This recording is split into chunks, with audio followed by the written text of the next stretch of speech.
वाह कितना सुंदर है ये रानी हार, और इसके झुमके तो मैंने ऐसा डिजाइन कभी नहीं देखा। मम्मी जी क्या ये मेरे लिए है?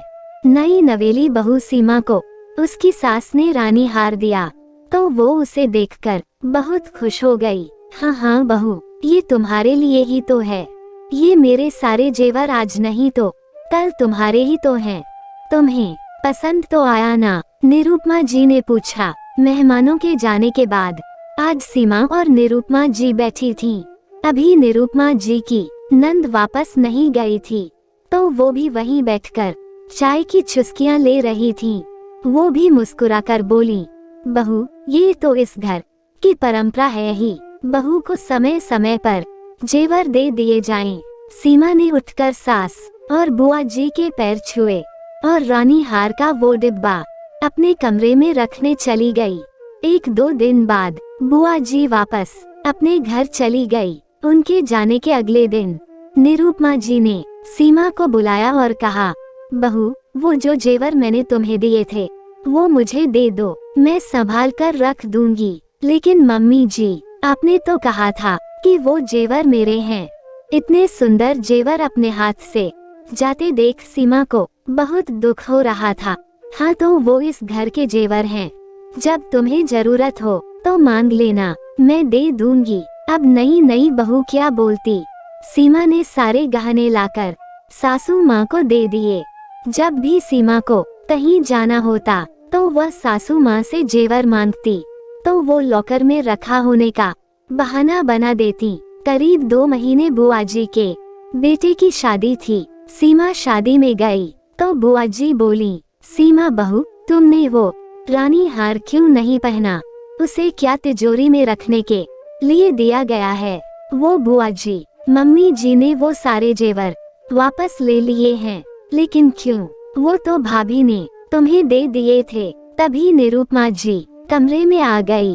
भाभी, अगर आपको बहू से वो जेवर वापस लेने ही थे तो आपने उसे दिए ही क्यों थे? दीदी, मैंने अपने दिए हुए जेवर ही तो वापस लिए हैं। जो जेवर उसके मायके से उसे मिले वो तो मैंने हाथ भी नहीं लगाया। लेकिन आपने ऐसा किया ही क्यों? आपने उसके मन में उमंग क्यों भरी? वो जेवर देकर दीदी, बहू को अपनी तरफ से जेवर देने पड़ते हैं। सबके सामने दिखाना पड़ता है कि हमने बहू को कितने और कैसे जेवर दिए। अभी बहू इतने जेवरों की जिम्मेदारी निभाने लायक नहीं है।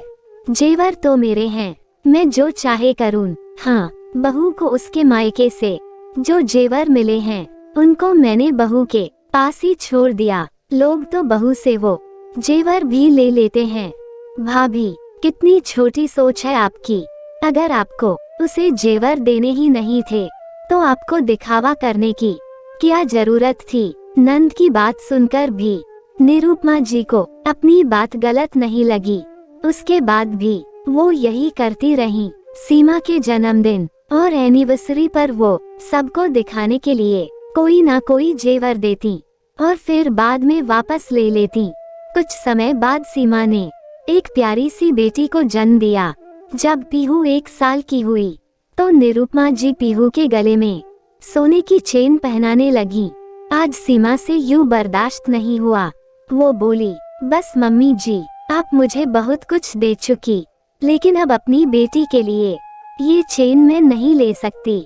इतना जेवर मैं अकेले नहीं संभाल पाऊंगी। हाँ, तो मैं कब कह रही हूँ कि तू इसे संभालेगी। आज सबके सामने दे रही हूँ कि दादी का उपहार है, कल को वापस ले लूंगी। जैसे पहले भी सारे जेवर तुमसे लेकर मैंने अपने लॉकर में रख लिए हैं। निरुपमा जी बिना सोचे समझे एकदम बोल गई। निरुपमा जी की बात सुनकर सब उन्हें आश्चर्य से देखने लगे। हाँ मम्मी जी, मैं नहीं चाहती कि मेरी बेटी बड़े होकर किसी चीज को उपहार में लेकर खुश हो और 2 दिन बाद उसे अपना उपहार वापस करना पड़े। सही कह रही है सीमा, मम्मी हमें ऐसा कोई उपहार नहीं चाहिए जो आपको वापस लेना पड़े। इससे अच्छा आप हमें उपहार में केवल अपना आशीर्वाद दें, जिसे कोई वापस ना ले सके। अपनी पत्नी और माँ की बात सुनकर नैतिक बोला, देख लिया भाभी, कभी कभी ज्यादा चालाकी अपने पर ही भारी पड़ जाती है। मैंने आपको ऐसा ना करने के लिए आगाह किया था, लेकिन आप नहीं मानी और आज बच्चे आपके सामने मुंह खोलने को मजबूर हो गए हैं। अभी भी वक्त है, संभल जाओ। आज नंद और अपने बेटे बहू की बातों से निरुपमा जी को अपनी गलती का एहसास हुआ। उन्होंने सीमा से आगे से ऐसा ना करने का वादा किया। ना जाने कुछ लोग दिखावे के लिए ऐसा क्यों करते हैं, क्या ऐसा करना जरूरी है?